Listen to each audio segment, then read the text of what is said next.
Hello and welcome to the Coding Bytes. I am Abhishek Parmar, and in this video we will solve the pseudocodes of Capgemini which were asked on 29th August 2020. So before starting the video, if you have not subscribed to the channel, please subscribe and press the bell icon so that you never miss any update. So this is our first question. Now in this question you have to find the output of the following pseudocode. So first of all we have three variables A, B and C. So here I have represented three variables A, B and C. And in the next line we have A equals to 3 and B equals to -2. So I have initialized A with 3 and B with -2. Then in the next line we have a condition B minus 1 greater than B. So because the value of B is -2, so this condition will become -2 minus 1 greater than -2, which means -3 greater than -2. But as you know, -3 is less than -2, so this condition will give us false. And because of this we will skip the entire body of the if block and we will directly move to the next statement, which is print A plus B. Now the value of A plus B will give us 3 minus 2, which is 1. So the output of this pseudocode is 1, which is our A option. Now this is our second question. Now in this question we have two variables J and M. So I have represented J and M here, and as the value of M is 2, so I have initialized M with 2. Now in the third line we have an integer array. So here I have created an array having 4 elements 2, 4, 2, 2. And after this we have a condition A of 1 greater than 3. And as you can see, the value of A of 1 is 4 and 4 is greater than 3. So the condition of if statement will give us true. So our next statement will be executed, and because of this the value of A of 1 will become 2. Now our next statement is if 1. So if 1 will give us true, and we will move to the next statement. A of 2 equals to A of 1 plus 2. As you can see, the value of A of 1 is 2, and when we add 2 into it will give us 4. So the value of A of 2 will now become 4. Now after this we have a statement M equals to M plus A of 3 plus A of 2. So when we substitute the value of M, A of 3 and A of 2, the statement will become 2 plus 2 plus 4. So this will give us 8. In the last line we are printing the value of M, and the value of M is 8. So our answer is 8. Now moving to the next question. So this question is quite similar to the first question that we have solved. Now in this question we have three variables A, B and C, and as you can see, A has initial value -3 and B has initial value -2. Now the next statement has a condition if B minus 1 greater than B. So as you know, the value of B is -2, and this statement will look like -2 minus 1 greater than -2. Now on solving, this statement will become -3 greater than -2. So as you can see, this statement will give us false, which means the entire body of this if block will not execute, and we can directly move to the next statement, which is print A plus B. Now on adding the value of A and B, we will get -3 plus minus of 2, which means minus of 5. So our answer is -5. Now moving to the fourth question. So in this question again we have three variables A, B and C, and as you can see, A has initial value 5 and B has initial value 3. Then after this we have a for loop. Now in this for loop we have condition each C from B to A.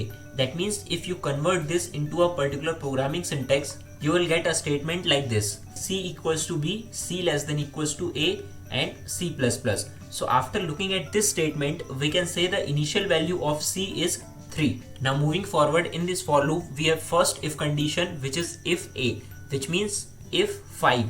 So as you know, non-zero value in if statement will give us true.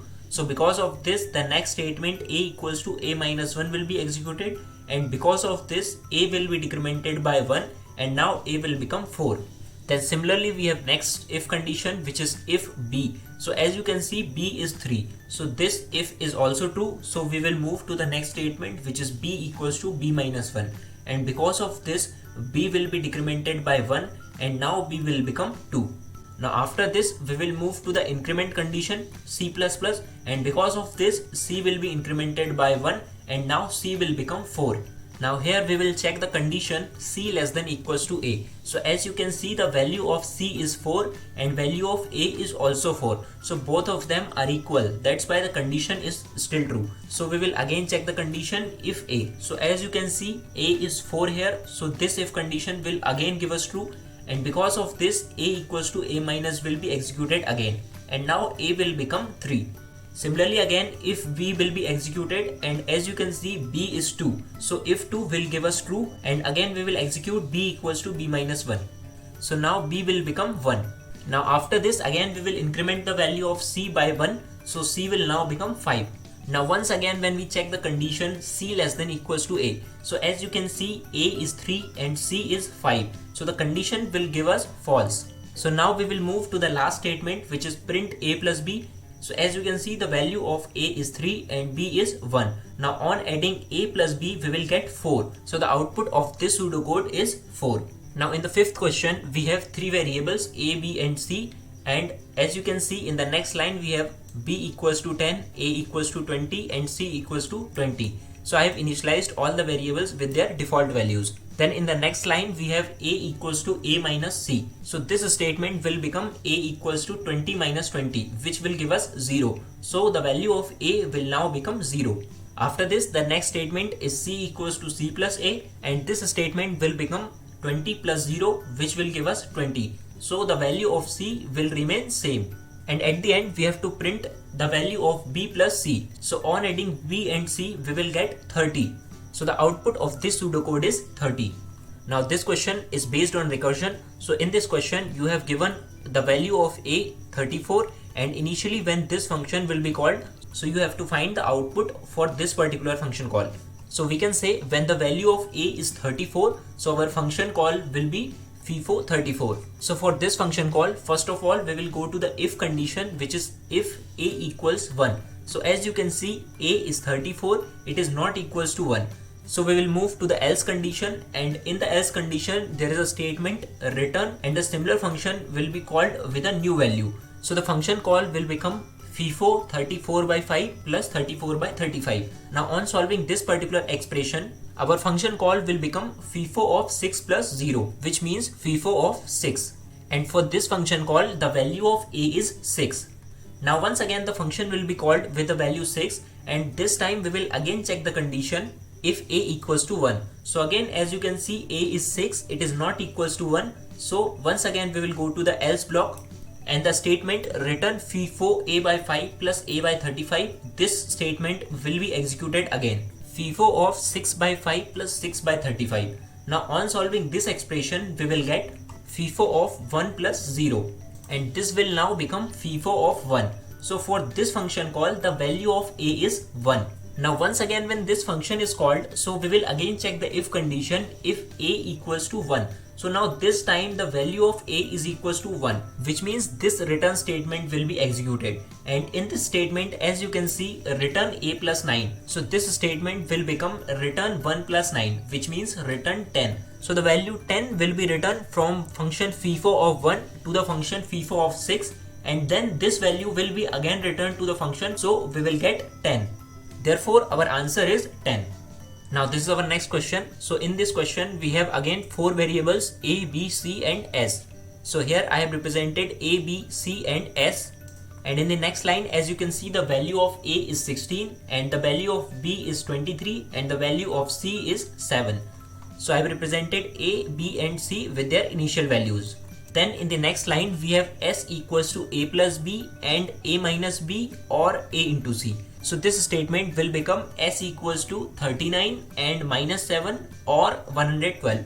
So because the precedence of AND operator is higher than OR operator, so first of all 39 and minus 7 will be executed and this will give us 1.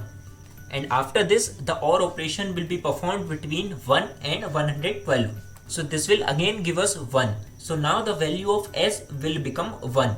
Now after this we have a condition s not equals to 0. So as you can see s is 1 and it is not 0. So the next statement print s plus a minus b into c will be executed and the expression will be 1 plus 16 minus 23 into 7.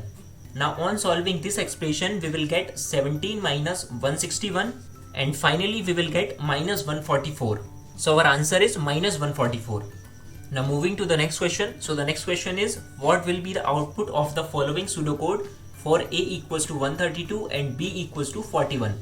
So as you can see, first of all I have represented two variables with their initial values as 132 and 41. Now in this function first of all a equals to a plus b will be executed and this statement will become 132 plus 41, which will give us 173.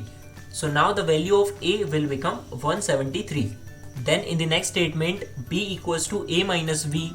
So this statement will become 173 minus 41, which will give us 132. So the value of b will now become 132. Now at the end we have a return statement b plus a. So on adding 132 and 173 we will get 305. So this function will return 305. So the output of this pseudocode is 305. Now moving to the next question. So this question is a really easy question. In this question you have given an array and a key element which is 88, and you have to tell how many comparisons will it take to find the key element in the array using linear search algorithm. So let's assume we have this array having 10 elements and a key element 88. Now we have to search this key element 88 in this array using linear search algorithm. So in the linear search algorithm, first of all we will go and match the key element with the 0th index element of this array. After that we will move to the next element, and similarly we continue this process till we find a match or till we reach the end of this array. So as you can see, in this particular array there is no element which is equals to 88. So in this case, to find the key element in the array, so we will have to compare our key element with all the 10 elements. Therefore it will take 10 comparisons to find the key element in the array using linear search algorithm. So our answer is 10. So the last question of this video is, which of the following is the correct post order traversal of the given rooted tree? So we are given a rooted tree and we have to find which of the following options is correct post order traversal of this tree. Now there are so many methods to find the post order traversal of a given tree, but I use a symbol trick to find the post order traversal. And in this method I start moving from the left node of the subtree like this, and then we will go to G, and then we will go to D, then B, and then again we will go to H, and then I, then E, then C, and then A. So as you can see, our first element was F, so F. Then after this our next element was G, and for G we have 3 options here. After this we reach D, so similarly for D we have 3 options, and after this we reach B. So F, G, D, B. So our answer may be B or C. Now after that we reach H. So as you can see, F, D, G, B, H. This is the B option, and in the C option we have F, G, D, B, A. So this is a wrong answer and this is a correct answer. So the correct post order traversal of the given rooted tree is option B. Now I hope all the explanations were clear, but still if you have any doubt you can ask me in the comment section below, and don't forget to subscribe the Coding Bytes. Thank you.